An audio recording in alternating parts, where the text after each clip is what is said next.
This is how Flo and I shoot titles for the movies we take. This was preliminary to our Mackinac Island vacation.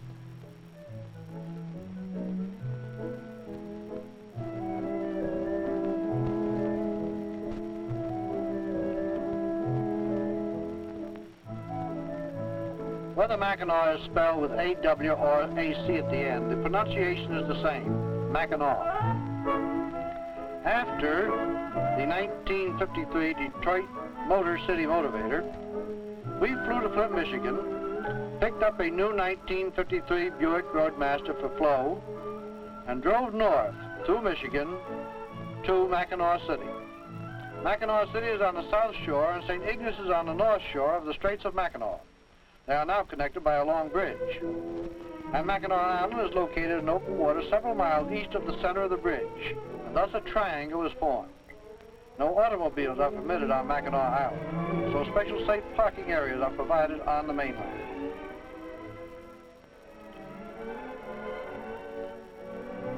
On the deck of the steamer, we first see the island and then the Grand Hotel far away.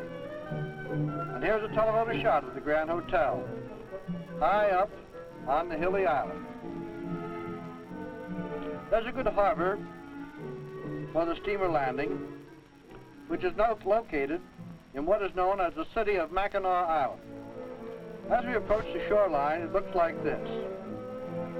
There are a number of small hotels and numerous shops. In fact, the island's whole industry is based on catering to the visitors. Flo says here that I am a real ham, for I not only want to act in the picture, I also insist on directing as well. They're extremely wealthy people, such as the Astors and members of the 400 class. It was for many years more of a wealthy club than a hotel. Today it is considered one of the most aristocratic vacation spots in the world, and as such is a fitting place for those engaged in the distribution of Nutrilite food supplement to meet and plan for a greater future. The main entrance overlooks the gardens, and after climbing the steps of the porch, it was easy to realize that the claim of the world's longest porch is not an exaggeration. For as you can see, as Flo approaches me, the porch is all of 1/8 of a mile in length. After getting settled, we decided to go for a ride in one of these basket chairs, propelled by a man on a bicycle. There seemed to be no end to the garden, and to those who like to hike, there are miles and miles of roads and trails all over the island. One can also ride horseback, play golf, swim in the oversized swimming pool, or just be lazy and let someone with a couple of good horses drive you to points of interest. Just to keep your heart in condition, there are lots of stairs that you can climb up and down.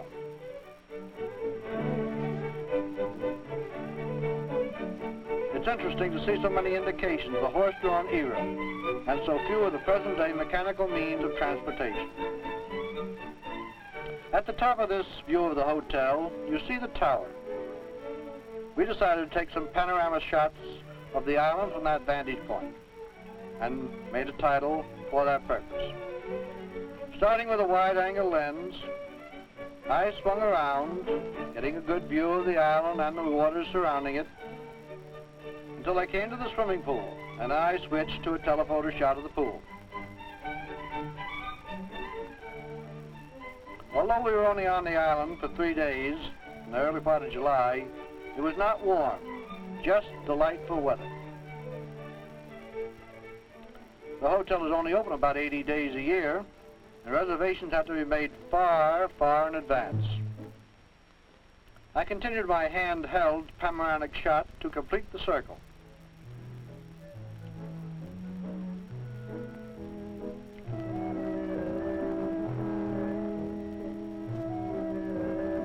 Views of the gardens taken from the tower of the hotel, formal gardens, of which there are many of them besides this. Out into the bay again, looking down into the harbor. And then I picked up a telephoto shot of the home of the governor of Michigan. That is the summer home.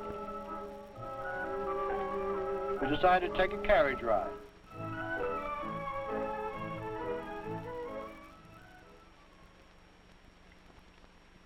As we jogged along, I took pictures of the golf course and then stopped to show the sweep of green fairways for you golf experts.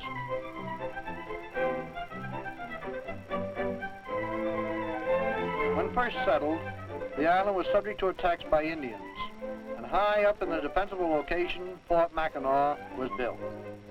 Most of the buildings still stand. Post headquarters was built in 1853. I took pictures of these bronze plaques as a record of when other buildings were built. Barracks and officers' quarters are all within the fort. It must have been quite interesting living here in those days. Now, of course, there is no danger of having your scalp lifted. It's just the contents of your bank account that they want. Farther away from the hotel, beyond the fort, are many interesting sights, such as this natural bridge. If you look closer, you can see flow, and thus, by comparison, realize the size of the bridge.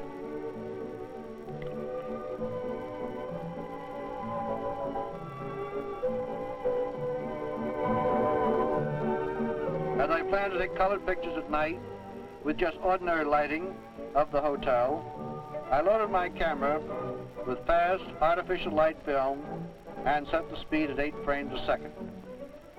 This slow camera action makes people appear to move fast, but it did enable me to get good shots of the various wall decorations with just the normal lobby lights.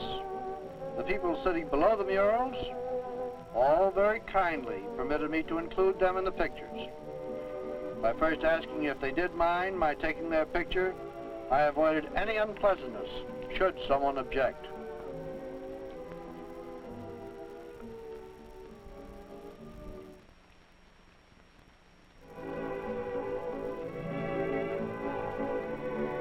Terrace room where refreshments are served late into the night. In the morning daylight, I picked up this mirror scene and then shot this shot of the dining room as breakfast was being served. We found both the service and the food was in perfect harmony with the beauty of the dining room. Our primary purpose in stopping off at this beauty spot was to survey the hotel and the island as a possible senior key conference location. We were glad we did.